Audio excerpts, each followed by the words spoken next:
Idag är jag på väg till en motorcykelaffär här i Eskilstuna, MC-verkstan. För att när jag var där och köpte lite reservdelar häromdagen. Reservdelar låter dramatiskt. När jag köpte oljefilter så såg jag att de hade fått in en motorcykel som jag tänkte att vi skulle provköra idag.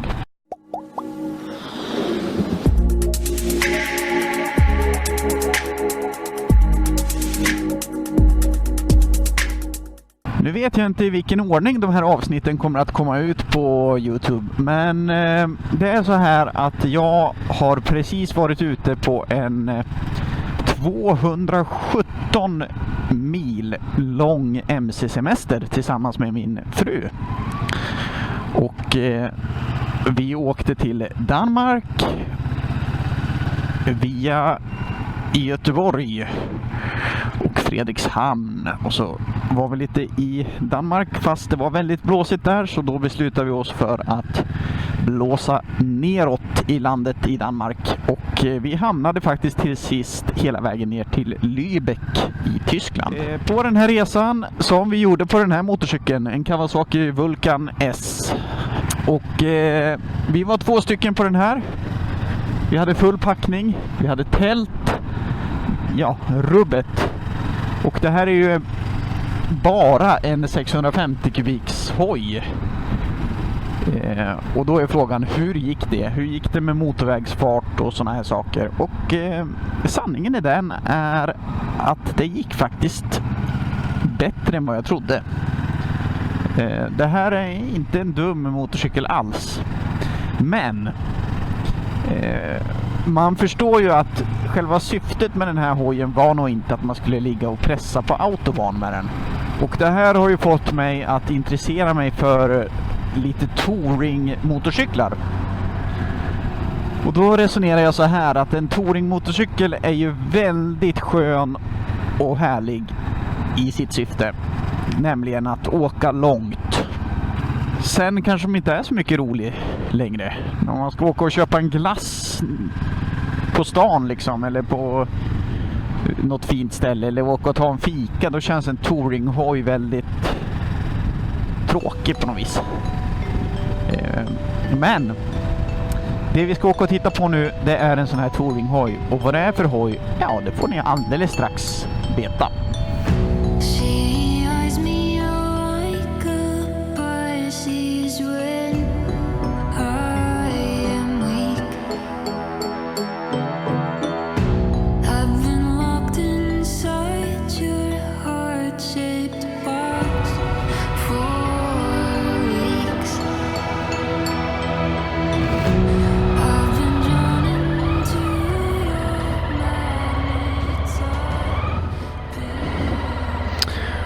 Vilken stor hoj alltså.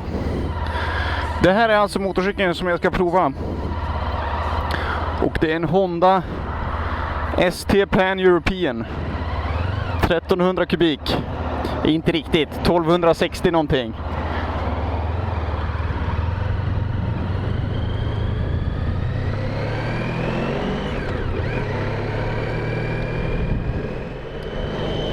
Där har vi fotbromsen. Och det är alltid lite läskigt att köra en helt ny motorcykel. Vi ska prova lite grann här nu då, får vi se vad som händer. Man vill ju inte välta den här på något vis, utan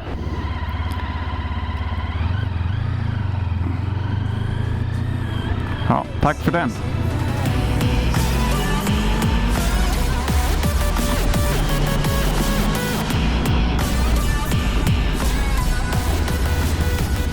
Ja, de som kör det här säger att när man kommer upp i fart så känns den inte så tung. Men för mig så känns det här ganska tungt faktiskt.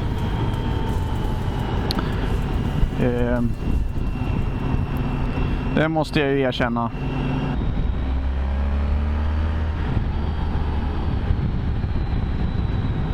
Det är 29 liters tank om jag inte missminner mig. Och tanken är tvådelad så att vikten inte ska vara så högt upp på den. Ändå så känns det ju Ja. Det känns ju att det är en bra mycket tyngre motorcykel än vad jag har. Nu ligger vi på 70 här. Vilken växel jag har, det vet jag inte riktigt, men det verkar ju inte spela så jättestor roll. Och den här motorcykeln används ju i många delar av världen till en polismotorcykel. Och ambulans för den delen. Okej, här kommer motorcykeltestet. Är jag godkänd? Kommer de att heja på mig? Ja. Nätt och jämnt. Vad kan vi säga om den här då? Ja, den har sånt här dual brake system, eller vad det kallas, dual link eller ja, något sånt. Som gör att om jag trycker på handbromsen här så bromsar även bakhjulet. Och det är kardandrift. Och den har väskor och allt möjligt här då. Det här var ju tänkt som ett litet mellanting mellan VFR 800 och Honda Goldwing. Där Goldwing är den stora tunga hojen. Och den här är då tänkt att vara lite smidigare, lite roligare att köra. Och samtidigt kanske en ännu bättre reskamrat än VFR 800 då, som också är en sporttouringmaskin. Känns det här sportigt då? Ja. Det lilla jag har kört hittills så känns det väl mer som en bekväm långfärdsmaskin. Och det är då en V4 motor på, jag tror det är 1261 kubik, men jag kan rätta mig om jag har fel. Den heter i alla fall ST1300 Pan-European. Och den här modellen har utgått nu och ersatts utav CTX 1300 som använder samma motor som den här med lite annan styling. Försöker se här, men jag ser faktiskt ingen växelindikator vilken växel jag har, så att jag tänkte att vi skulle dra ut på motorvägen och testa. Och vi provar att köra ut lite på motorvägen här.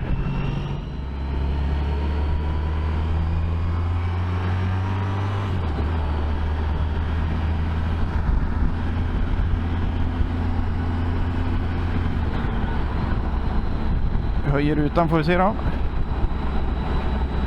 Och här känner man ju ingen fartvind och jag ligger på 100 här nu. Enligt mätaren.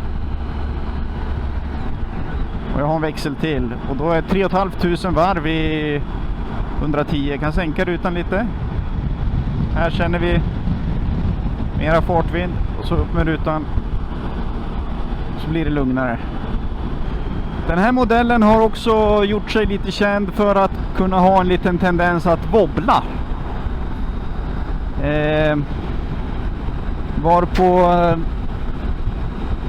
någon myndighet, jag vet inte om det var någon brandkår eller polis, slutade använda den här modellen.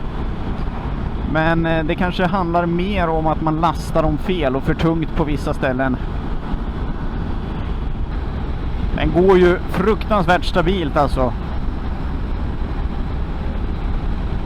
Och det är ju på sådana här vägar, en motorväg som den här gör sig rätt.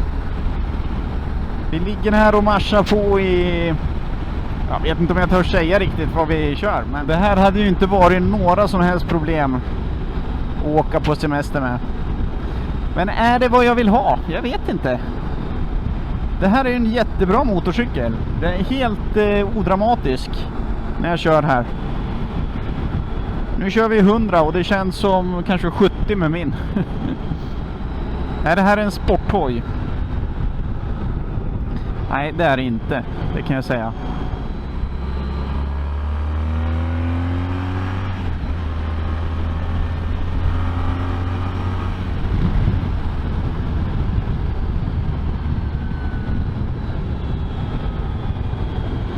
Men visst har den fartresurser.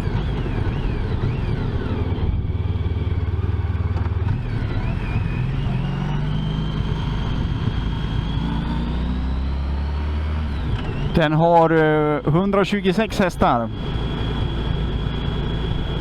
Jag tänkte att vi ska vända här. Av någon anledning så får jag lite ont i händerna. Jag vet inte varför. Kanske är lite nervös att hantera en sån här stor och tung maskin, som sagt. Jag har aldrig kört något sånt här. Rätt så skönt ljud i den. Okej, vi ligger på ettan nu. Och smyger fram här. Väldigt bra balans i den. Det är liksom inte på något sätt oroväckande att köra den här. Jag tror att vi tar den här vägen. Vi åker tillbaka.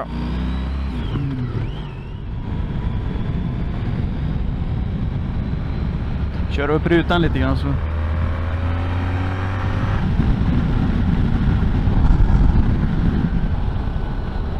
Väldigt bra backspeglar på den här.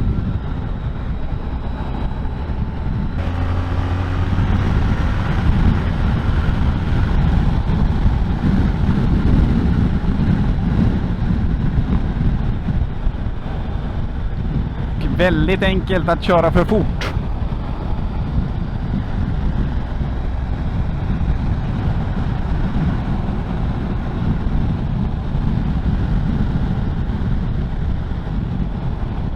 Det jag känner med en sån här är väl att det skulle ha varit skönt med en farthållare kanske.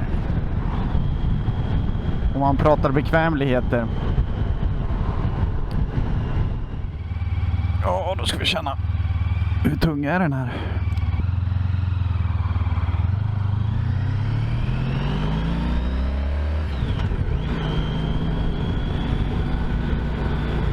Dra ner den där så får vi lite luft på oss. Det är väldigt skönt med eljusterad vindruta alltså. Det är ju någonting som jag inte tror ST1100 som är föregångaren till den här. Den hade väl inte det om jag inte missminner mig. Men den går ju faktiskt, den går ju fint. Det är bara att man är lite ovan att köra en sån här. Den är faktiskt ganska så lätt manövrerad för att vara så stor. Är den så lättkörd som min? Nej, det är den inte. Och det vore ju konstigt om den var det. Jag är helt övertygad om att det här är en bra touringhoj. Det skulle ju vara intressant att jämföra den här med FJR eller GTR. Och se vilken som känns mer intressant att äga. Jag kan säga så här, fulast utav de här tre, det är den här Honda Pan European. Den ser väl äldst ut helt enkelt. Och det kanske den är också. Jag tror att den här modellen 2002. Och så höll den i 10 år om jag inte minns fel till 2012. Varpå den ersattes då utav CTX 1300. Som jag tycker faktiskt är riktigt snygg. Den är ju mycket snyggare än den här. Men CTX 1300 har inte sålt bra. Däremot tror jag den här sålde väldigt bra. Men det är 5-växlad låda på den. Och den här är utrustad med värmehandtag. Och eljusterad ruta tror jag blev standard från... Ja, frågan är hur det var i Europa, men jag vet att ABS har nog varit standard sedan den här modellen kom. I alla fall sedan 2004 så har det varit standard. Kanske att de 2 första årsmodellerna såldes utan ABS i Sverige. En annan sak som de tog bort på den här, det är den här traction control. Som ST1100 tydligen hade, men det har inte den här. Och anledningen till att man tog bort den var för att de gjorde en undersökning när den här modellen skulle komma med ägare till ST1100 vad de ville ha, vad de saknade. Och det som saknades då, det var ju en elektrisk justerad vindruta, vilket de har här då.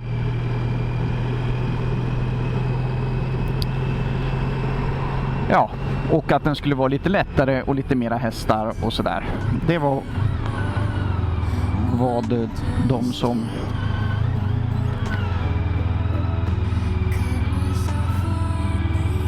hade den här modellen ville ha då.